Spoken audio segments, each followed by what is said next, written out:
This is the speech that I would have liked to have given on Tuesday at the Board of Ed, but the Board of Ed didn't see fit to let parents have that opportunity. So parents have been coming to this Board of Ed for almost a year, asking them to take action, take back the curriculum, and work with parents to find ways to help unmask kids. Not to do it on their own, but to work together. The board's response has been silence and antipathy. So there's been a string of assignments. Here's one from English class that redefines racism to be explicitly discriminatory now, so that only white people are racist. White privilege, microaggressions, intersectionality. This is English class. Then there's history class. Give an example of implicit bias, how it's impacted a decision in your life. What does implicit bias have to do with racism? History class. Here's another English class. Pick the traits you will most identify with. Teaching children to self-segregate with their most base identity traits. Sex, sexual orientation, gender, race, ethnicity. The latest assignment is the most appalling, though. Collecting the preferred sex acts of minors at JFK. When this came to light, some tried to excuse it by highlighting the first page. The first page, pizza and consent. Pretty appropriate. Consent is enthusiastic, fluid, respectful, required. We can use pizza as a metaphor. Not that bad. Without referencing the second page, which collects the preferred sex acts of minors. What's your favorite style of pizza? What are your favorite toppings? What are your pizza no-nos? Now mirror those in relation to sex. Here are some examples. Likes, cheese equals kissing. Dislikes, olives equals giving oral. Obviously, you might not be able to list all of your wants, desires, and boundaries, but hopefully you'll start feeling more comfortable about discussing them. Meanwhile, for the 2019 school year, there's 10 public schools serving 5,000 students. The district's test ranking is 3 out of 10 in the bottom 50% of public schools in Connecticut. They have time for these radical curricula.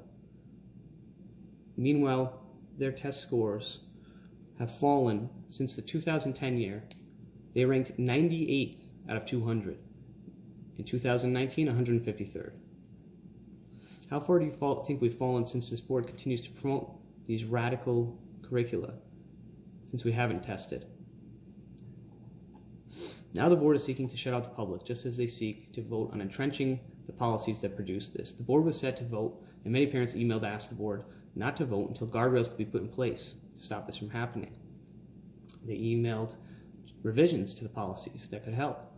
And they didn't vote, but they also shut out the public.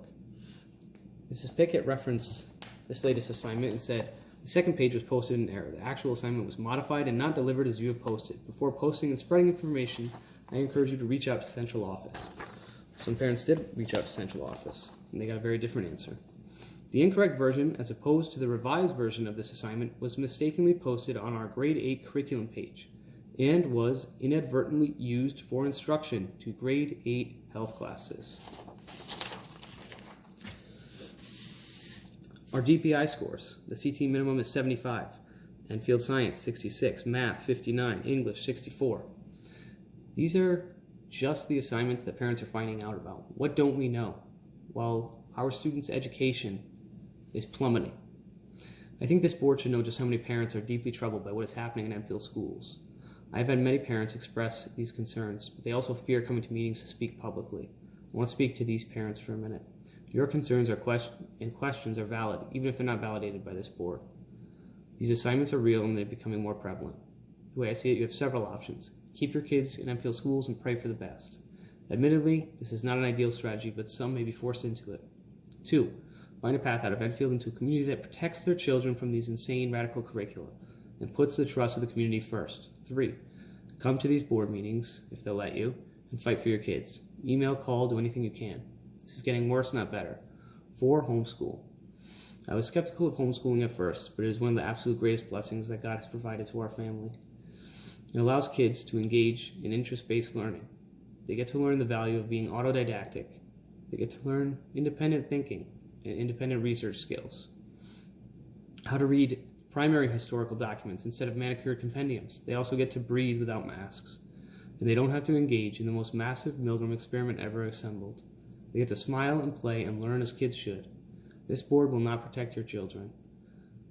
There are amazing homeschooling resources available, and I would encourage you to look into them.